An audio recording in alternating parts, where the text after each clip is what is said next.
Hi there. Welcome to Unmuted. I'm Judge E.J. Russell, and here at Unmuted, we want to make sure that we provide you with education so that you can be informed. Unmuted will feature a variety of guests, including politicians, community leaders, entertainers, decision makers, and others addressing news-breaking issues and compelling concerns to the community and nation. If you would like to contact us, please send an email to unmuted@myyahoo.com. That's unmuted@myyahoo.com. Today's guest on Unmuted is Representative Alyce Griffin-Clarke. She is the longest serving female legislator in the Mississippi legislature, not just the House, but the Senate combined. So, welcome to Unmuted. Well, thank you. It's a pleasure being here. Well, you know, I've been trying to get you in the studio with me even before you announced that you were going to be retiring, but even more so now, so that we can let people know who you are and how you have performed over 38 years in the Mississippi House of Representatives. So, tell me, how did your whole political journey start? Okay, if you must know, I'd like you to know it was not my idea to run. It was Dr. James Anderson and Nancy Stewart's idea upon learning that Fred Banks had been appointed judge. Upon his appointment, they somehow got together and decided that we need a woman to put in that position. And of course, I said no. And it turned out that I got tricked into going to the bank one day on our lunch hour. I was working at Jackson Hines Comprehensive Health Center as a director of nutrition services. And the bank teller said, "Miss Clarke, would you come over here a minute, please?" And I went over and she said, "Would you sign this, please?" I said, "Sign what? You don't sign anything you don't know what it is." So I looked down and the form said, Alyce Clarke Campaign Fund. I love it. What? And then Nancy said, "Alyce, please sign that statement." So I did. And that we got started. Then after that, they started getting people together, getting people who would possibly support us. And of course, I had to go home and talk to my family about it and see how they felt about it. After you've signed the bank form. After I signed the bank form, that Dr. Anderson had gone somewhere and raised $100 to start the fund with. Right. Then when I told my husband about it, and he said, "Let me talk to the boys on the corner. Talk to the boys on the corner and see how they feel about a woman running for public office." Oh. So when I got home the next day, he said, "The boys on the corner said they'll vote for a woman if it's Miss Alyce." Oh, okay. And that was how we started. And then after that, we started having people over and doing things. And the real thing was that a group of people came to my house and they talked about how important it was, they thought, to have a woman run for the office. And it turned out we had 3 women who ran for the office and 5 men. The other funny thing about that is that of those individuals who ran, one of those individuals came to my planning meeting, and in the middle of the planning meeting, he said, "I'll see you all later. I got to go."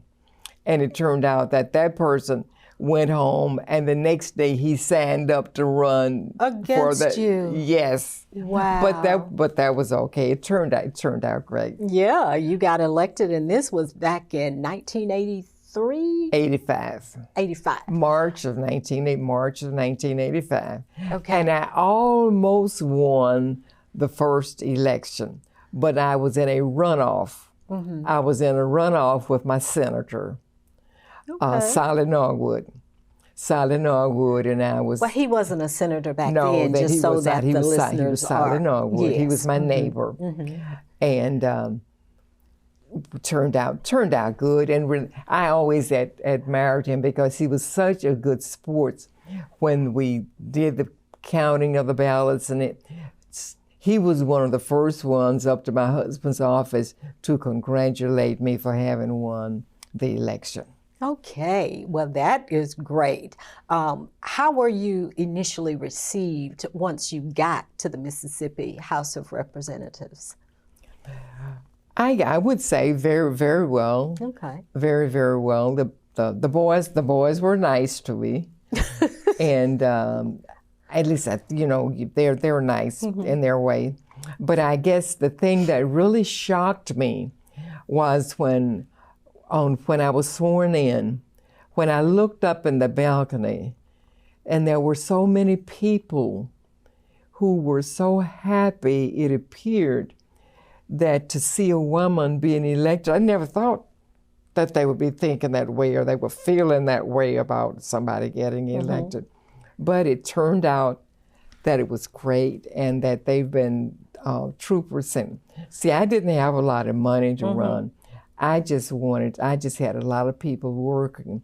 And I remember very distinctly that there was a young man who called me because he saw one of my push cards at Joby Martin's restaurant on Lynch Street. Oh, wow. That was a long time ago. Well, we're talking 1985, and yes. I've been to that restaurant. Yes, and he called and said, he told me his name was Stanley Smith. He was from Monroe, Louisiana. Oh, wow. And that his counselor told him when he got to Jackson, he should look up Alyce Clarke, and she could probably help him do some things. And he said, but I've been here almost a year, and I was having so much fun at Jackson State, I forgot to call. But can I come over and help Miss Alyce? And my husband said that was the biggest mistake he ever made. We haven't gotten rid of him yet.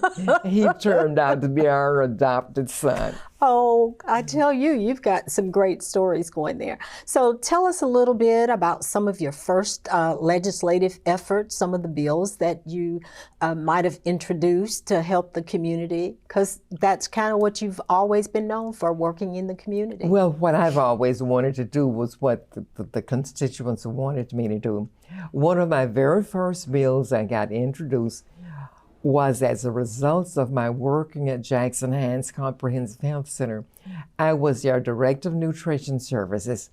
And while there, I saw so many young women coming through who were hooked on drugs. Oh, wow. And Even back then? Thought that, 80s?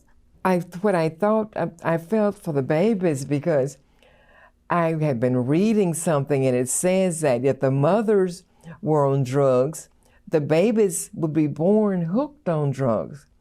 So we started trying to do something, and I remember very deliberately, it was in the education committee room where I started inviting people over to talk about what we could do. And I was trying to figure out what to name the bill. And one of the administrative assistants told me, Ms. Clarke, you've been running around here all this talking about you believe that the babies should be born drug-free. Why don't we just call it born free? All right. And that was how we ended up with the first bill, because after that we did the research and we found out that if we could get the mothers off of drugs 3 months before the baby arrives, then the baby would not be hooked on drugs when it was born. Okay. So that was my very first bill. It's called Born Free. And I tried to get a number of different churches and a number of different organizations to accept the Born Free program, and it was they were a little leery about taking that kind of program. But fortunately, Catholic Charity took the program, and that program is still going strong.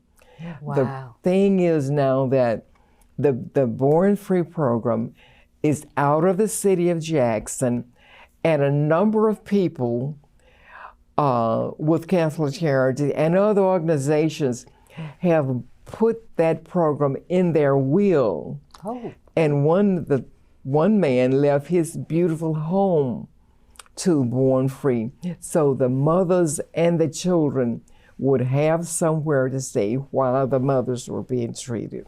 Oh, that is absolutely wonderful. And what I'm hearing here is that your first piece of legislation that you introduced became a law. Yes. That is absolutely amazing. And you let us put it in some perspective, because you went to the legislature when there were a couple of women. Yes. Was it three of y'all at that time? There were three there when I got there. Okay, so you made number 4. Yes. We're going to take a break here, and we're going to be right back to finish talking about how you were treated there.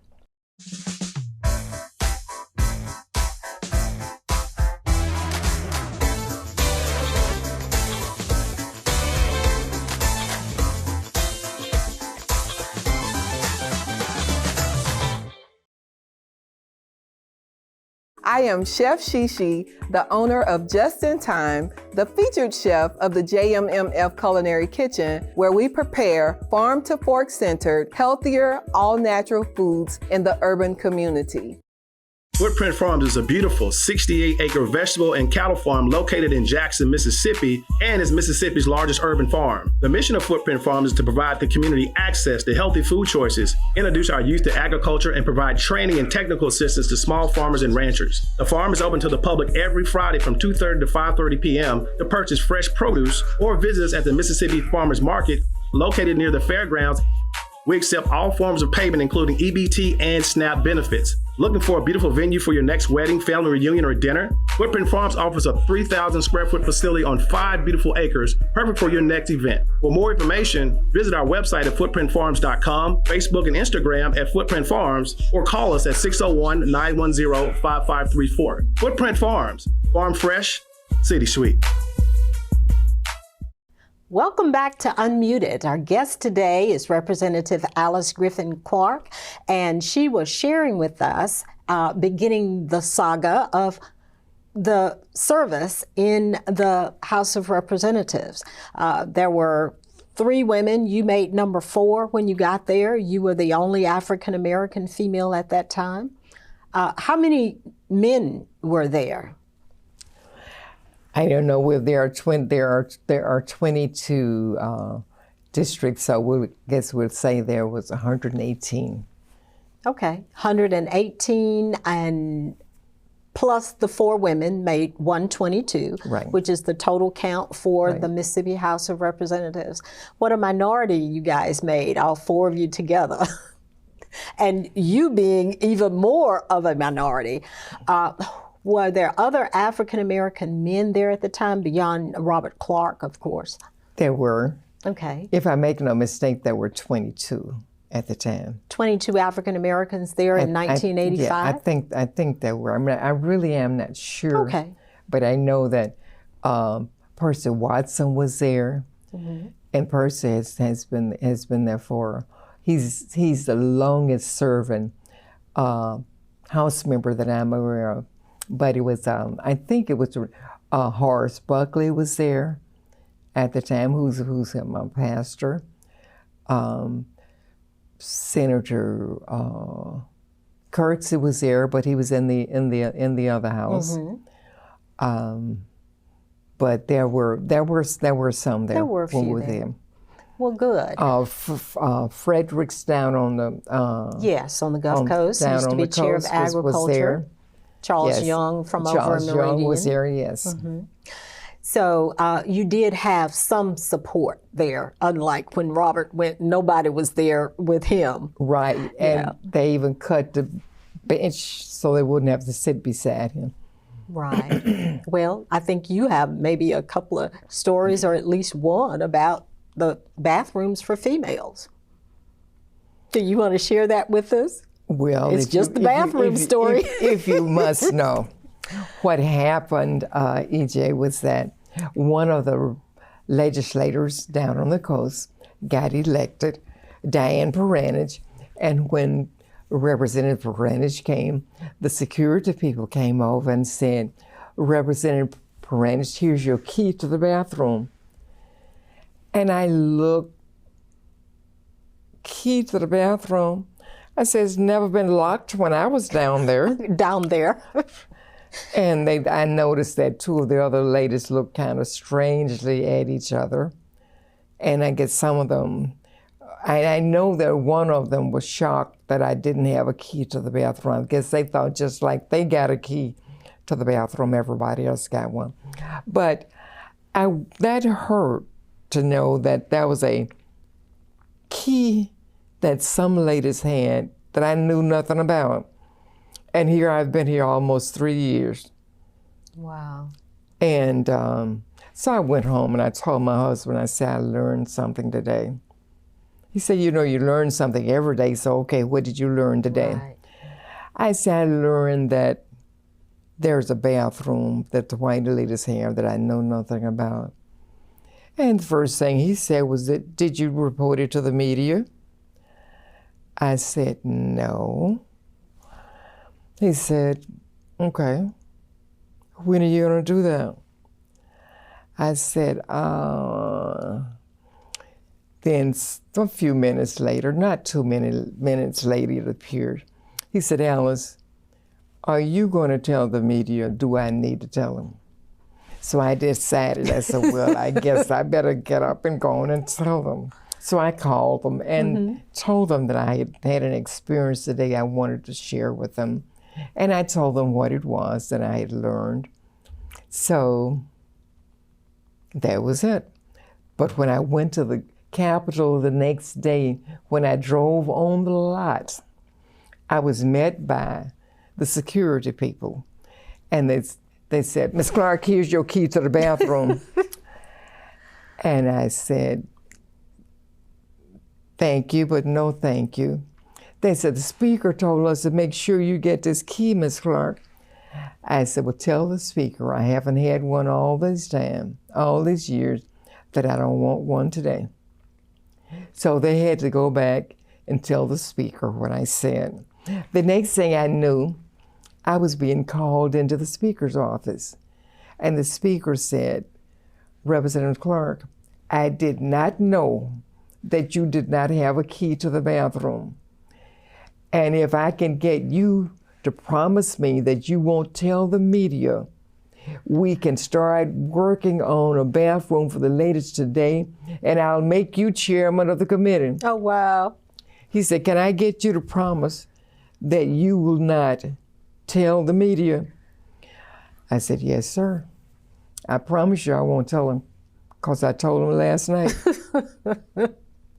And I'm sure he probably didn't really appreciate that. And that was Speaker Buddy Newman, who served forever in the House of Representatives and as Speaker. It was, it was. And then we did, but afterwards we did start on one. But the other thing that happened as it relates to the bathroom was that Woots the Tate started using the men's bathroom. She would just open the door and say, lady on the bathroom, lady in the bathroom. And they would scatter.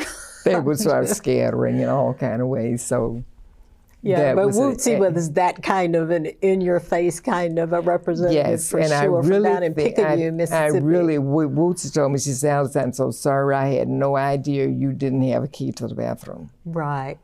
Well, but at least your efforts with her starting to use the men's bathroom, you finally got a bathroom. But we you would finally think we got a bathroom. It's not as elaborate as I'd like it to be, but we got a bathroom. Right, and you didn't have to go down a flight of stairs to get to the bathroom and leave the floor. At least it's somewhere close to the floor of the house, like the men had. It's on the same floor. It's on the same floor with the house. Right, because you miss stuff when you leave the floor. Right. And especially if you don't have a seatmate that you can trust while you're downstairs going to the bathroom. You need, so that it really made a difference to have to finally get one. Right. And I told the ladies who were there that you all know how blessed you are that you didn't have to go through some of these things that I would go.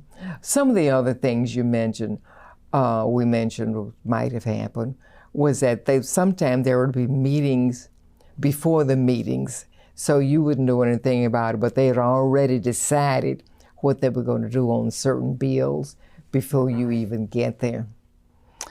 But you know, I applaud you because you have figured out over the years how to maneuver in that climate down at the House. And I know that sometimes it's probably hard, but you've gotten some key things passed. Let's talk about the lottery. Well, that's a recent one, the lottery. The lottery was something that I started some years ago trying to get done. And you introduced year after year. Only 19 years. Only 19 years. Only 19 years.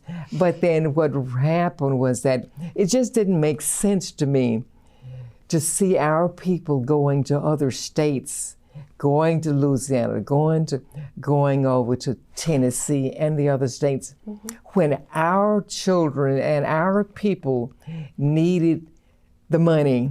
Now, when I first started trying to get the lottery, what I had planned to do was have the lottery where everybody who successfully completed high school could go to college free if they wanted to, or could go to a junior college free, based on money that they would be receiving from the lottery.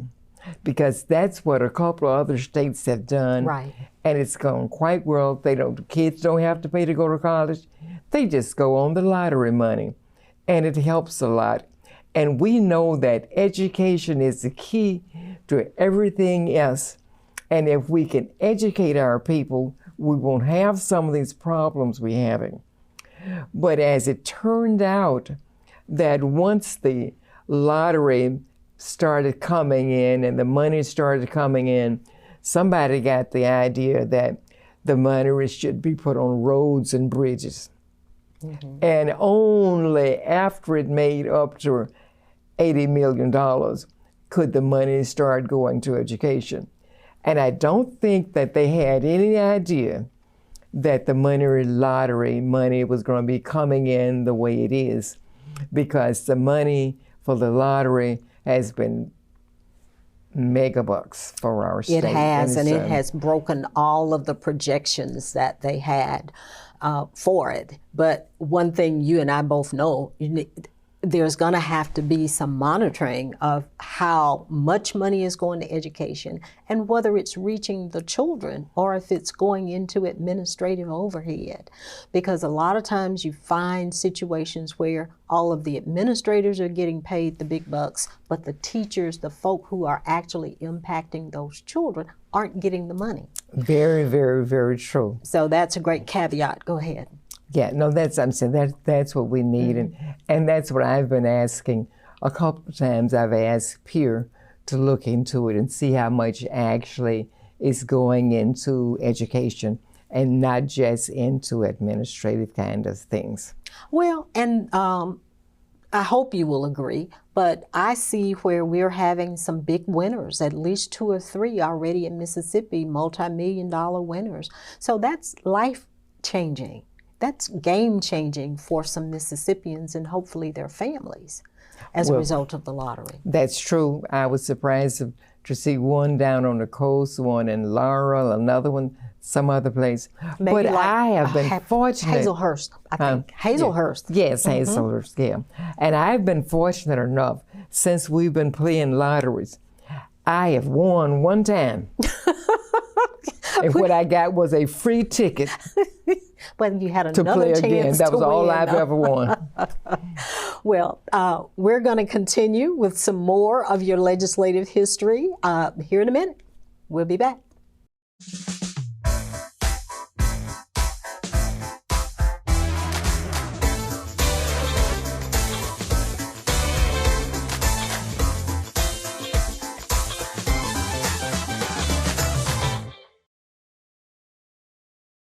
I am Chef Shishi, the owner of Just in Time, the featured chef of the JMMF Culinary Kitchen, where we prepare farm-to-fork-centered, healthier, all-natural foods in the urban community. Footprint Farms is a beautiful 68-acre vegetable and cattle farm located in Jackson, Mississippi, and is Mississippi's largest urban farm. The mission of Footprint Farms is to provide the community access to healthy food choices, introduce our youth to agriculture, and provide training and technical assistance to small farmers and ranchers. The farm is open to the public every Friday from 2:30 to 5:30 p.m. to purchase fresh produce or visit us at the Mississippi Farmers Market located near the fairgrounds. We accept all forms of payment, including EBT and SNAP benefits. Looking for a beautiful venue for your next wedding, family reunion, or dinner? Footprint Farms offers a 3,000 square foot facility on 5 beautiful acres, perfect for your next event. For more information, visit our website at footprintfarms.com, Facebook and Instagram at Footprint Farms, or call us at 601-910-5534. Footprint Farms, farm fresh, city sweet. Welcome back to Unmuted. I'm Judge E.J. Russell, host of Unmuted. Here today is Representative Alyce Griffin-Clarke, who is retiring from the Mississippi Legislature after 38 years. That's a long time to do anything, but you have had some significant accomplishments, and we cannot let our time expire today without talking about the drug courts and the diversion program that has saved so many lives. Talk to us about that. Okay, I'd be honored to tell you about that. Drug court is something that grew out of I'll have to admit, it was a need for a family member.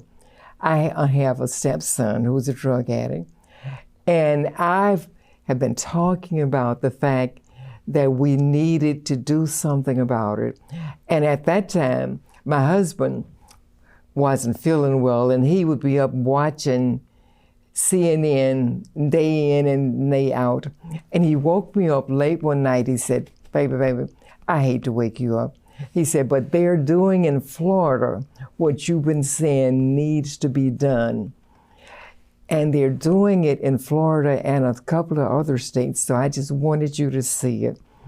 And as a result of what we started writing to Florida, and I was able to get one of the judges to look into some of the things with me.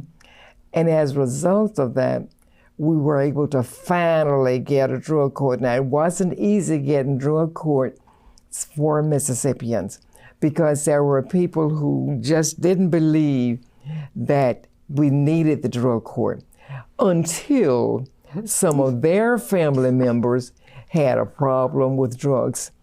And then they thought, this might be a good idea because drug court is where you sentence people to treatment instead of prison. It's where they pay off for whatever it is that they have done, they've stolen for while they were on drugs. And it also gives them a clean record. You're not a felon if you're on that. So that has worked. But then people used to, across the nation, the state, used to laugh at me and George James Graves because they said the only people still coming to these national drug court meetings and don't have a drug court is Mississippi. And you all keep showing up and you still don't have a drug court. But finally, we finally got one. And we have been able to save a lot of lives. And it's really interesting at the number of people I could be walking around and somebody will say, there she is over there. That's the lady that helped me get off of drugs. Wow. And it really, it's working. And we're so glad that it is. Well, and how long did it take for you to get that legislation passed?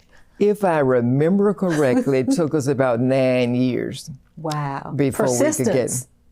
Pardon? Persistence, yes. though. Well, that's what I finally learned and that other thing was that I learned how to sort of work across the aisle. Mm-hmm. And if I happen to learn that somebody else in the other color might have a family member that has a similar problem, we're usually able to get them to work with us and for them to get other people to work with us to get things done. Well, and with the drug court diversion program, the individuals go through this program and get clean and some of them have jobs where they didn't have jobs before, so that they can support and be there for their families. And it has saved families in addition to lives. Yeah, that's really what it does.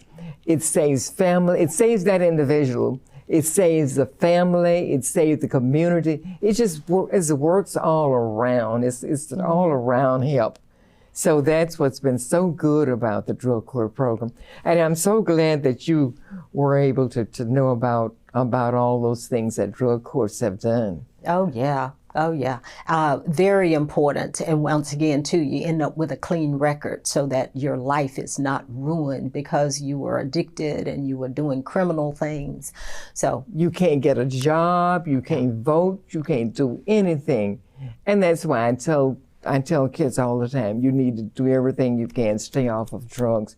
Because once you get on drugs, there are 3 things that happen to you. You get hooked, you go to prison, you end up dead. Well, and that sums it up. So the best thing to do is just not get on drugs. Right. So, and I know those are the lottery, the drug courts, those were 2, I guess I'm going to say, stellar, outstanding, key accomplishments during your time there. Born Free. And I know you have others that you may want to share with us. And then you're going to have to tell us what you're going to do with all this free time you have. But tell us about some of your other pieces of legislation or your experiences there. People need to know who you are and how your service went. Well, I was really blessed, and I really guess I was really blessed when I became vice chair of one of the committees that was Ways and Means. Money. And by being vice chair, you get to decide where the money goes. Mm-hmm. It makes a big difference in where the money goes if you're at the table when the money is being divided. For a long time, we didn't have any of us at the table helping to divide the money. And then they just let the money go where in all of their areas and all the places that they wanted to go. And you get left out that way. So I distinctly remember when the Alcorn had sent its request in for some things. Mm-hmm. And while I was looking at it, and I looked and I saw that all the other schools had these honors dorm. So I said, Alcorn and Jackson State needs an honors dorm too. Right, and Alcorn is your alma mater.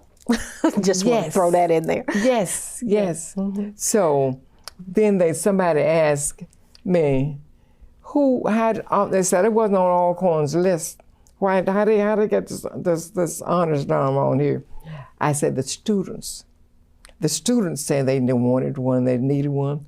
So since I was here and they needed it, I added it to the pot. Mm-hmm. And that's how I added it to the Jackson State too. Well, great. So that's how, and it's just being at the right place at the right time mm-hmm. means a lot. And those were I guess some of the big things. Well, and you're just trying to be modest because you and I both know it can be the right thing, but that doesn't mean that your legislative colleagues, I can say this, but that does not mean that your legislative colleagues are going to embrace it. Of course not. But you've managed to be able to do that time and time again. Well, you just keep trying. We just keep trying, and then you have to try to make some friends on the other side. Yeah. There are still a lot of good people. There are still a lot of good people. Not as many as I'd like to see, but right. there are some good people who are willing to say, this is not right what we're doing, and I think I'm willing to do some other things. So that's where I am with that. Well, good. And the climate in the legislature, and particularly in the House of Representatives right now, is probably not the best it's been in terms of the types of legislation that's coming out of that chamber. It is not. It appears that there's an effort to take us back 20, 30 years, based on if you look at what's coming out and the things that individuals want to do, you can't believe that these things will still be coming out. And the truth is, it's not just in Mississippi. There are a number of things that's happening around this nation that is not in the best interest of our people. And we're going to have to make sure with the upcoming elections that we try to send some people in who want to do what's right, who want to do what's in the best interest of our people, and who will not forget who sent them.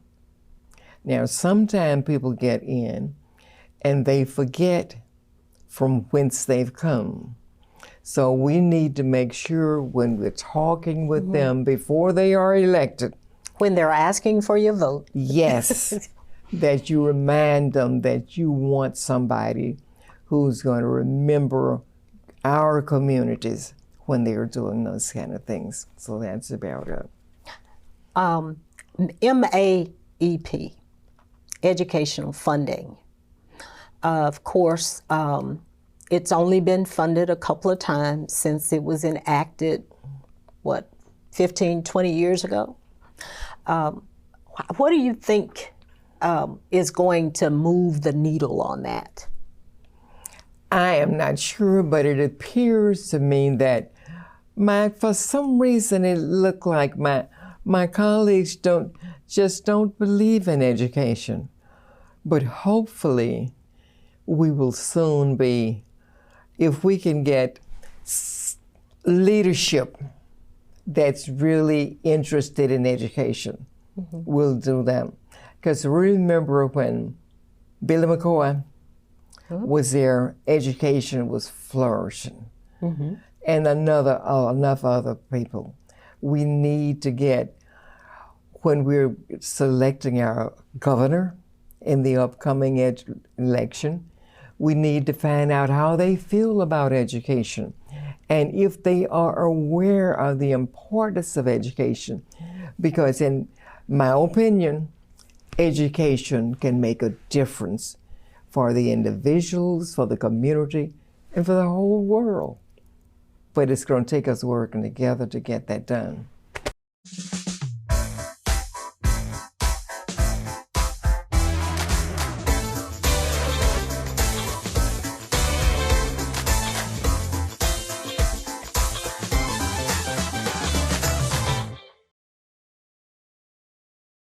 I am Chef Shishi, the owner of Just in Time, the featured chef of the JMMF Culinary Kitchen, where we prepare farm-to-fork centered, healthier, all-natural foods in the urban community.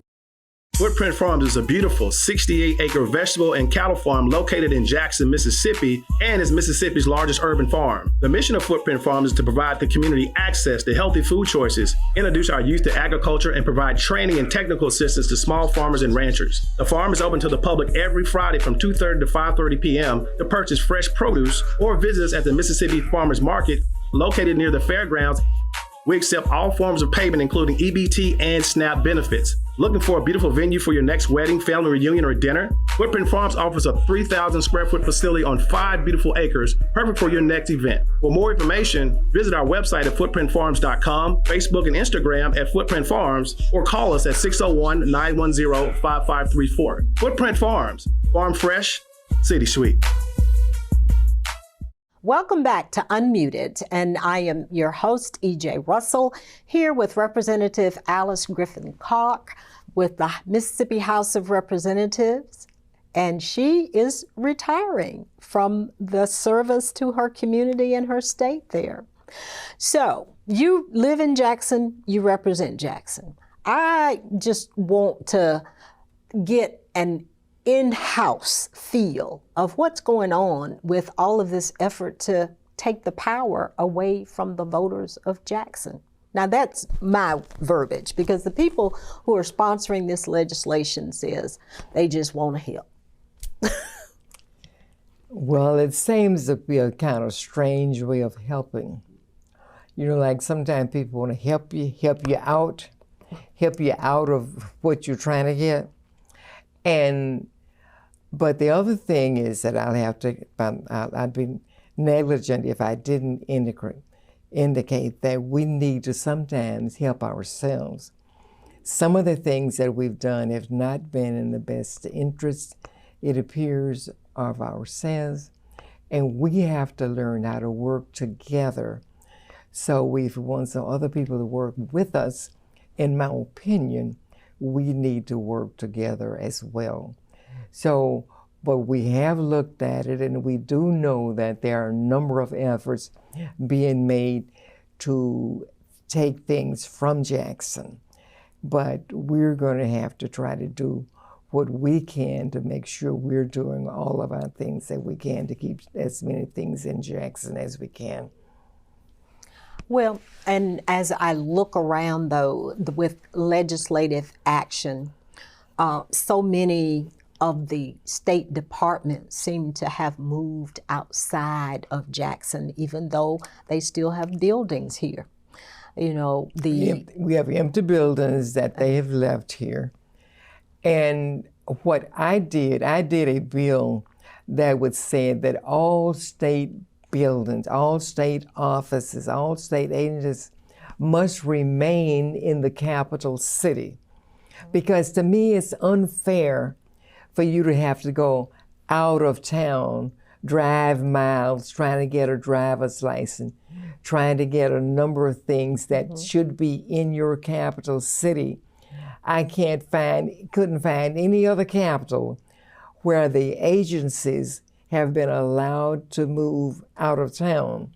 But that bill did not get out of subcommittee. Not only it didn't get out of the committee, it didn't even make it out of the subcommittee. It did not get out of the subcommittee. And a lot of that is self-serving, because some of your colleagues want to bring those bodies and that, I guess, that service to their locations. That's like true. The Department of Revenue over in Clinton. Yes. Promoted by the current speaker, who has Yes. decided not to run for re-election. Yes. Things over in Rankin County. Yes. And the list could go on and on. Right, But and it's wrong.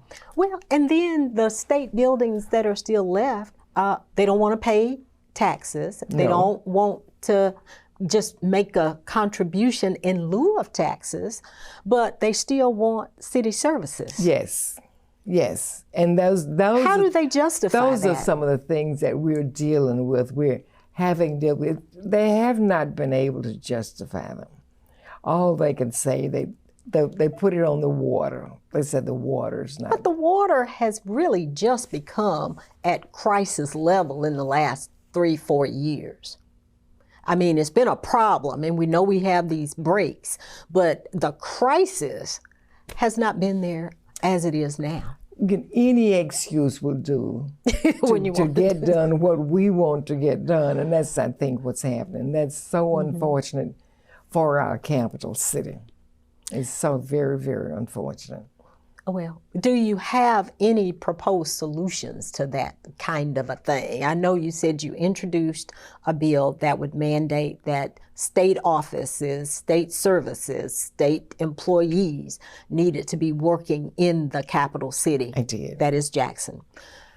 What else do you think can be done from a legislative perspective? Because maybe your person coming after you may be able to start. It may take them 20 years, but at least it would be an effort of what can your legislative counterparts do to try to change that?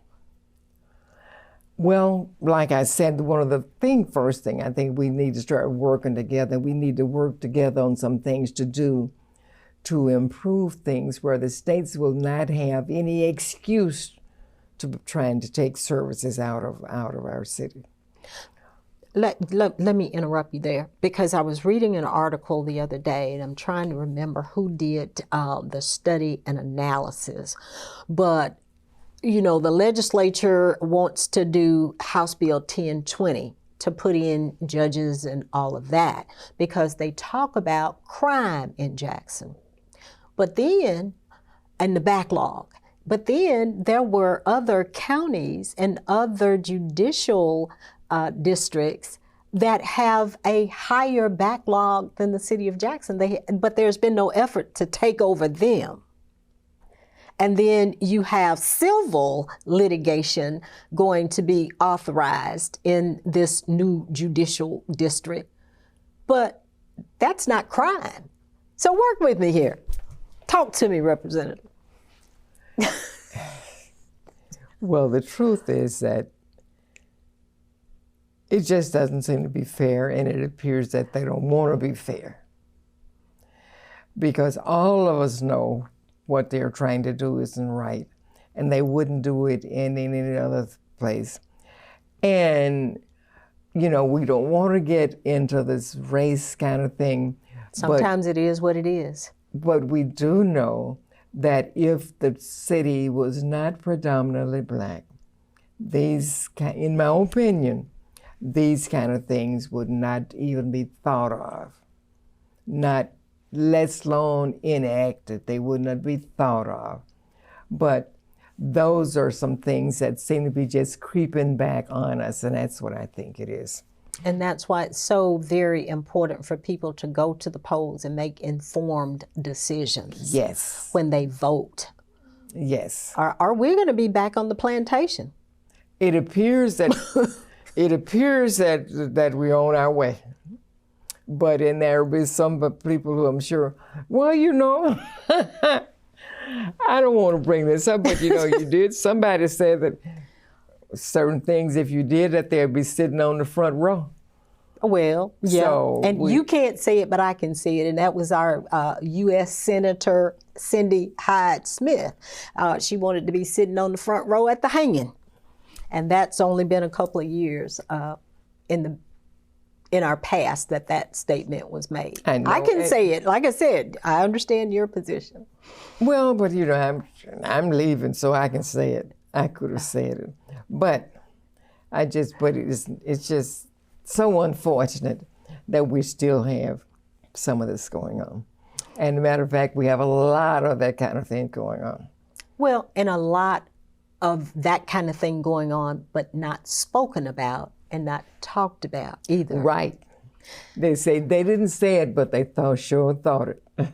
And their vote reflects that. Yes. So people should, do you think people ought to kind of look at the votes that are being taken by their representatives and senators to see where they're standing on a lot of these issues? You whether very it's definitely need to look at your representatives and your senators and see where they're voting and how they're voting, and make sure that their interest reflects your needs.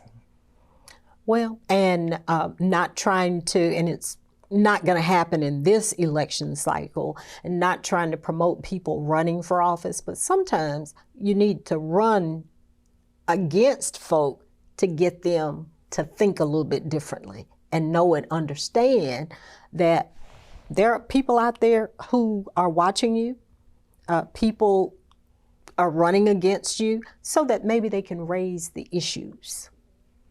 Very true. Very, very true. And that's what we'll need to be doing in the upcoming elections. Well, you know, it's a little late for people to be trying to run, but they can still go to town halls and raise issues, especially if you've got legislators who are not voting, in your opinion, the best interest of their district. Because I look at the way some of our Republicans vote, and they represent districts, but they vote against the interests of those districts. Quite often. And it makes no sense that the constituents keep sending them back when they're voting against your interests. Because there are more poor white folks in Mississippi than there are poor black folk. Would you agree? Yes. But they don't think in terms of they think that we're the only poor people, and we're not. Not at all. And I think they realize that, though, with your drug bill, that people of all races, colors, genders, have some of the same issues. And that's why I think that drug program has just been so successful and so embraced by everyone. Well, thank you. Thank you. We're going to be short on time, but take a moment and share anything that I haven't asked you about that was significant in your service for 38 years. I don't know. I guess really one of the things that I was very fond of was the bill that would have provided for sex education in our public schools. We finally got it. We finally got it passed. But then when they did the transfer from one house to the other, they said you have to opt in the bill, which means that I wanted everybody. I wanted all of our children. It would not only prevent pregnancy, it prevent a number of other things that causes our children to have problems. Mm-hmm. And all of this would have helped all of us and helped a lot of moms and dads and stuff to go in the right direction. Well, the bottom line is, if you don't talk about it, it didn't happen. Thank you.